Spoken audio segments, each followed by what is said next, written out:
10 বছর আগে যে স্টেডিয়াম কাঁদিয়েছিল মেসিকে, যে মাঠ থেকে আন্তর্জাতিক ফুটবলে বিদায় ঘোষণা করেছিল লিওনেল মেসি, নিয়তির অমোঘ লিখনে 2026-এ এসে মেটলাইফ স্টেডিয়ামে হয়তো আন্তর্জাতিক ক্যারিয়ারের ইতি টানবেন গট মেসি। এই যেন 10 বছর আগের নাটক আবারও মঞ্চস্থ হলো নতুন করে। মেটলাইফ স্টেডিয়াম থেকে আবারও চোখের জলে বিদায় নিতে হলো কিংবদন্তিকে।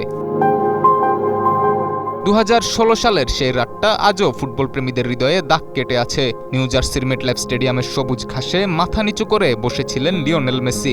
চোখে জল, বুক ভরা হতাশা। কোপা আমেরিকার ফাইনালে পেনাল্টি মিস করে হার, তারপর আন্তর্জাতিক ফুটবলকে বিদায় জানানোর ঘোষণা। মনে হয়েছিল এই স্টেডিয়ামই বুঝি মেসির সবচেয়ে বড় বেদনার প্রতীক হয়ে থাকবে।